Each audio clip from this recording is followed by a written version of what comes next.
compañera, se suma a esta conversación con nosotras también Miguel Ángel Estupiñán, él es periodista del medio de comunicación independiente Hacia el Umbral. Lo saludamos también a esta hora. Miguel Ángel, buenos días, gracias por estar aquí en De Frente también. Y bueno, yo quisiera saber, ¿qué piensas tú sobre estos errores que se cometieron en medio de la campaña de Iván Cepeda y que pueden costarle la presidencia, entendiendo pues que no se logró el objetivo de ganar en primera vuelta y además el señor Abelardo de la Espriella pasó a segunda con la mayoría de la votación? Y hay un mensaje que me parece también muy interesante que tú pones en tu cuenta de X que dice: el costo de los Levi Rincón y sus hijueputazos, de los Me Dicen Wally y sus costumbres, el costo de entregarles la estrategia de comunicación del proyecto a los influencers acalorados, a la retórica matarife, marca registrada. Explícanos ese mensaje, porque yo también lo he pensado mucho y es como ahora les siguen haciendo daño estos influencers, para mí bodegueros, que pues salen a pedirle incluso a Fajardo, a decir que Fajardo es lo máximo, a decir que Claudia es lo máximo, a pedirle a Juan Daniel Oviedo un café cuando los han tratado súper mal.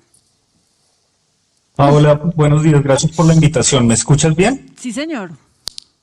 Bueno, un saludo también muy respetuoso para las compañeras que nos acompañan. Yo aclaro, hablo como periodista, no hablo como activista, pero antes me tomé el trabajo de consultar a mis fuentes, expertos, politólogos, comunicadores.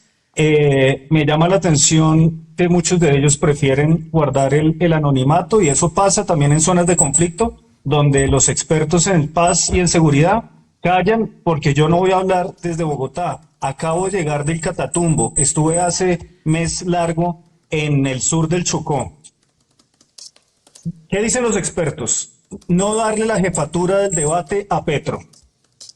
Segundo, comunicarse con otros sectores sociales, hablar claramente sobre la política económica y por qué sus aportes, los del candidato Cepeda, en el marco de la democracia, son una alternativa a la iliberalidad del Tigre.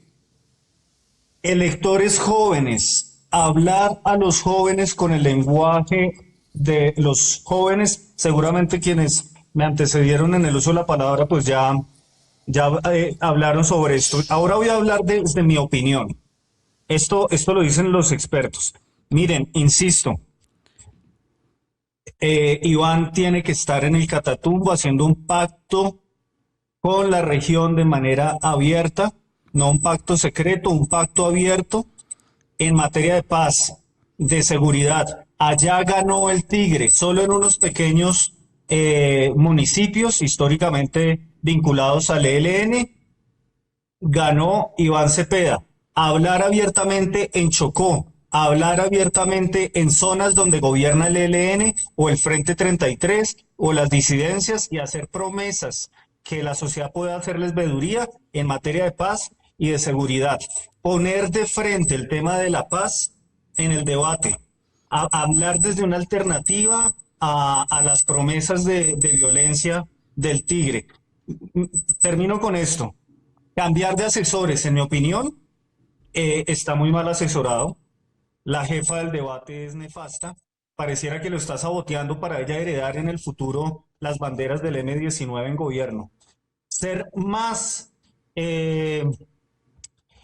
transparente sobre lo que ha sido su campaña. Miren, pueden visitar hacia el Umbral, el Pacto del Americano en el Parkway, una reunión con religiosos. Iván amenazó a la silla vacía con una demanda por injuria y calumnia o desinformación, porque supuestamente él no organizó ese evento. Fueron ámbitos religiosos camilistas, de la Teología de la Liberación, del Ministerio del Interior, de asuntos religiosos. Y luego me contesta un derecho de petición donde aclara que el señor Sebastián Sora sí hace parte de la campaña, uno de los organizadores del evento. Entonces, ser menos torpe en la manera de comunicar y de amenazar a ciertos medios de comunicación cuando los medios de comunicación están señalando que Iván sí tiene que ser más transparente en su relación con sectores religiosos radicalizados, pero también con las ONGs. Yo soy un crítico de León Valencia. No podemos graduar a Iván Gallo de analista político, me da mucha pena. Hace 48 horas estaba diciendo que iba a ganar en primera vuelta Cepeda y ahora está rapado porque es un tipo demasiado torpe en su lectura de los signos de los tiempos. Entonces, me opongo a que graduemos de analista político a Gallo. Aquí hay expertos, señoras y señores, aquí hay politólogos, aquí hay gente que está en condición de riesgo por denunciar lo que está pasando en zonas tomadas por los grupos armados. Sí. Iván puede hacer la paz, Iván puede contribuir a la seguridad, pero de cara a la sociedad. Miguel, muy interesante tu opinión, muchas gracias, por supuesto que la respetamos, pero ahí sí hay que hacer una aclaración y es que no, nadie está graduando a Iván Gallo como experto. Iván Gallo es un colega como, como nosotros, un periodista, una persona que además tiene derecho a opinar y a decir lo que quiera y además pues él pues tiene también toda la legitimidad para decir lo que dijo en materia de pues los errores que se cometieron en la campaña. Eso no significa que sea experto ni que estemos diciendo pues que tiene la última palabra, no, es una opinión que es completamente válida. Y que se puede equivocar, ¿no? Como muchos otros Sí. que llevan siendo expertos en esto Tal vez muchísimos mucho. años y Se como puede las equivocar mucho, encuestas como todos se también, ¿no? equivocan mucho. Que se equivocaron también, como suele pasar Y bueno, en ahí, esta y contienda. ahí también hay que decir, para tranquilidad de Miguel, que seguramente la campaña de Iván Cepeda no va a contratar a Iván Gallo. Ah, seguramente no, seguramente no. Yo quisiera Ojalá un traer gobierno de a Iván Cepeda esta... no contrate asesores de León Valencia en viceministerios. a esta conversación el tema de Petro, que era algo que usted mencionaba de primeras, y era que Petro no se convierta en el jefe de debate de la campaña de Iván Cepeda. Y quisiera empezar a preguntarle a Carol, podemos comenzar con este rol que pues está asumiendo Petro, que sabemos que está como queriendo asumir con estas recientes declaraciones, en donde habla ya como de la campaña, en donde él se involucra, digamos que bastante, o tiene unas banderas muy claras, pues que representan el progresismo. ¿Qué tan conveniente es esta presencia constante o protagonista también de Gustavo Petro en la campaña de Iván Cepeda, si pensamos que también la idea es conquistar de pronto en unos sectores de centro, ¿no? Unos sectores o que también tienen una tusa frente al gobierno de Petro, ¿sí? Como, no sé, ustedes cómo lo perciben, quisiera empezar por Carol. Pues justamente yo estaba pensando eso y he hablado bastante con todo mi entorno que estamos viendo también qué hacer en estas 3 semanas y creemos que hay que utilizar una comunicación en la que Petro no sea protagonista, en la que quizás lo que se pueda rescatar sean los aciertos del gobierno, pero Petro como figura, digamos, utilizar incluso como una semejanza entre Petro e Iván, creo que no es conveniente porque en este momento lo que es valioso es pensar en Iván Cepeda como una persona con historia propia, con ideas propias, con autonomía, con visión propia. Lo que pasa es que es una decisión que también corre por cuenta de Iván Cepeda apartarse un poco en el discurso de recoger directamente las banderas y de Gustavo Petro también de asumirse en este rol tan protagónico, porque ciertamente la gente que salió a votar es la gente que ya entiende la historia de ellos, el valor de lo que hicieron, esa gente ya está.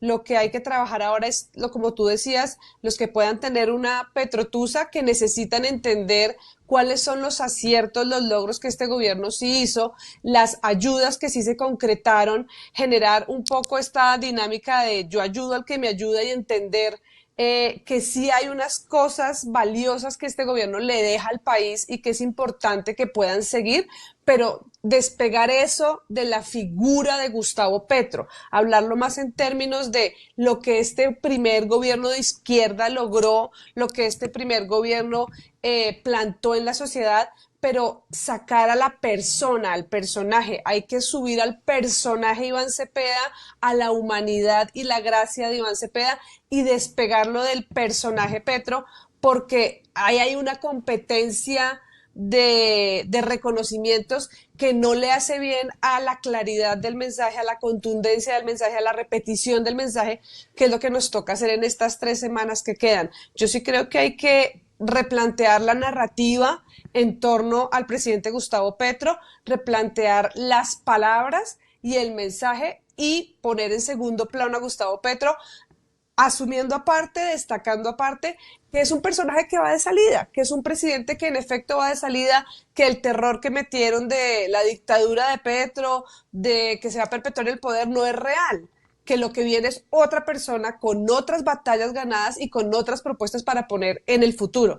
Yo soy de las que ayer en todas las conversaciones que tuve abogué porque la figura de Gustavo Petro se achique con respecto a la Iván Cepeda, porque el candidato es Iván Cepeda.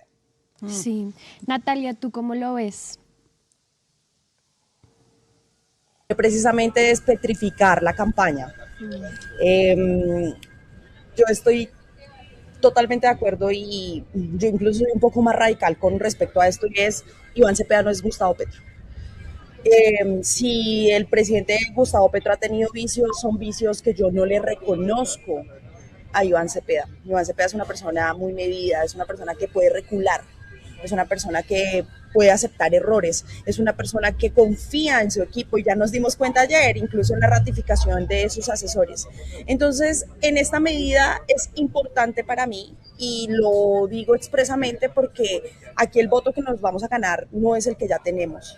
Aquí el voto que toca ganarse es el de las personas de centro que tienen miedo y que no saben diferenciar políticamente entre lo que es de verdad el terror y una propuesta diferente, progresista, pero a estas personas a las que hay que seducirles el voto.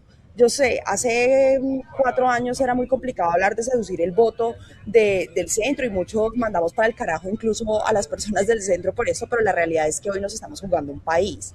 Ya hoy entendemos qué es lo que podríamos perder si nosotros no hacemos esa tarea del centro. Entonces, para mí es muy importante, y eso es vital, es entender que Iván Cepeda no es Petro.